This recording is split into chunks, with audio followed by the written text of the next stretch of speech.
You know, I told myself that after Dark Harvest, I would stop, that I would leave Invader Zim alone. You would think, as an audience watching my video, this is as far as Saber will go. Why would he go back to this? Why would he go back to witness the horrors, the additional horrors, of Invader Zim? I don't know. With the pimples, with the pimples again, with the nightmarish Halloween episode, with the baloney episode. Baloney! Why would Saber willingly want to suffer on our account? You wanna know why? 'Cause I like you guys. All right, let's talk about the LICE episode. Oh, you don't know about the LICE episode? Oh, let me tell you about it. Invader Zim is a show that aired on Nickelodeon back in the early 2000s, and it truly was one of a kind. It was created by Jonan Vasquez, I believe, that's how you say your name? Jonan here made a show that is truly timeless, one of a kind, wonderful, and to this very day, is still so much fun to watch. Like, I was watching some episodes and I still find myself laughing out loud. Actually, if anything, the way it's aged with its dark humor, its random humor, with being kind of grim, it works with the current climate of humor. Like, when you look at culture right now, it's like we're doomed. We're all going to die. The world is awful. And you have Invader Zim, which kind of resonates that fact. So you can see, children, that our whole society is nothing more than a perilous house of cards, destined to collapse under its own weight. Dib, the warranty on your desk has run out. Get a replacement from the pile. Yes, ma'am. Fact. Take that for what it's worth. You know what I mean? It resonates well with the dark, grim outlook of the future, where it's like we're highly technological, but in a capitalistic, eat your pizza. Come to Bloaty's Pizza and get your food, you pig, you stupid human. Eat your grub. And you're all disgusting and diseased and awful, and it's only a matter of time until aliens take us over. But oh no, we're stuck with the one alien who is incompetent, so we're kind of stuck in a stalemate. That is Invader Zim, and I love it. It's dark humor, and it still resonates with me to this very day. So if you're new to the show, and you've never seen it, I implore you, check it out. You might find yourself pleasantly surprised going, why is this still relatable? Spoiler alert! It's because life only gets more depressing the older you get, so it becomes more and more and more relatable. God, this is a sad video. Okay, let's talk about the episode itself. So this is one of my favorite episodes for a big reason. Dib and Zim go head to head pretty often throughout the show, and there are some episodes where Dib comes out on top, or Zim comes out on top, or neither of them come out on top. So that is the case for the latter of the examples, where Zim isn't the one orchestrating some master plan, or Dib isn't the one trying to exploit or expose Zim. It's just this random thing happening on its own, which is, you guessed it, LICE. So much LICE. And in theme with 2020, it of course includes a quarantine.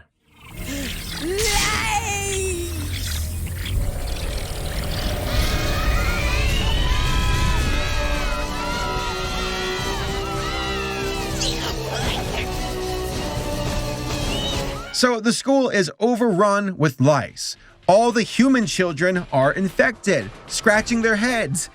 Some kids actually scratching through their skin to the top of their skulls. Didn't notice that the first time I watched it, but as an adult, I see it now. That kid is scratching through his skull. God, this show is great. Zim, though, is the exception. Well, along with Miss Bitters. These two have not been infected by LICE. It turns out that Zim's body isn't ideal for lice, and instead it goes for human kids. In order to combat this new infestation, the school calls up and teleports Countess, the Countess of against lice. She shows up with her minions and she's like, yes, this is a massive outbreak. We have to quarantine the school. No one can leave. You are going to be sorted by how extreme your case of lice may be, and you're going to be put into different rooms. So Dib is stuck with this one kid who was the initial kid to get lice. He is what I guess you would call patient 0. And Dib here, it's so funny because Dib is like, there are aliens. People say that aliens don't exist. And here he is doubting Countess here, who is like, there is a queen lice. We must find the hive. We must find the creature who's creating this catastrophe. And Dib is like, isn't this a bit extreme? It's like, Dib, you of all people have no right to talk. That is no kid. He's an alien. An alien. Ghost. Bigfoot. There's an alien in my guts, and he's trying to destroy my brain.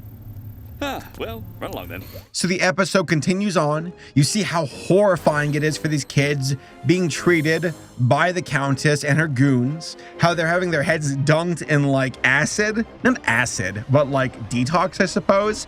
Monkeys eating the fleas, not fleas, lice. And then you've got Dib who's like, we gotta break out. Well, in the process, Dib finds himself with the Countess, and then like the floor crumbles and gives way to, surprise, surprise, the queen. So there is a queen lice. And they're like, yeah, turns out she's real. And Dib's like, I'm wrong. Again, the hubris here is fantastic. And the Countess then is like, we have to defeat the queen. And of course, along the way, we get some nice grim humor. We get like the show is so funny. It's aged so well, where 31-year-old me is watching this and just hearing these background characters who never talk have this commentary of like, yeah, the Countess, she's kind of crazy. She kind of does this. She does this, she just keeps talking. It's great. The show has remained so fresh throughout the years, and that is an accomplishment. But I digress. It is time to fight and throw down with this queen lice. Which, let's be real here, I'm getting xenomorph queen vibes here. So what is the answer to combat this lice queen? How do we defeat her? Ding, ding, ding. The answer is Zim. Apparently, he's got something in his biology that helps to combat lice. And here's the best part of the episode. They build this blender rocket launcher, not rocket launcher, they build this blender laser that uses Zim's body as ammo to create a laser beam that attacks the lice and disinfects them and kills them. But at the same time, once more, Zim is the ammo. He's having his body like ripped apart in order to have the gun be powered. So when Zim's pulled out of the ammo compartment, his body looks like the root of a vegetable that's been skinned off. So Zim loses, Dib loses. The only winner I see here is the Countess. And that's it. That's the episode. So let's recap here. Children ripping off their skin to scratch their skull. Check. Zim having his lower body blended up in order to be used as ammo for a laser. Check. Dib going crazy. Well, that's kind of normal. But then being proven wrong because he's a doubter who's actually has no right to be a doubter. Check. And then, of course, do we have some funny background humor and some funny background dialogue with characters who are one-off? Why are you telling me this? You betcha. There it is. So not only is this episode weird as hell, it's funny as hell too. I had so much fun watching this. Unlike Dark Harvest, which is truly, and I genuinely mean this, hard for me to watch. I don't do well with organs, folks. This episode is much more fun, a lot more chaotic, and it's nice to see that this is an episode where Zim loses, Dib loses, and the winner here is the Countess. So, GG to you. I'm not sure if you're related to Miss Bitters, but I wouldn't be surprised if you are. And I wouldn't be surprised, folks, if I come back to Invader Zim here in the future to weigh in on some more weird episodes, because when it comes to potential, well, this show has no limit. As a consolation, here's some tuna. Curse you, poop dog!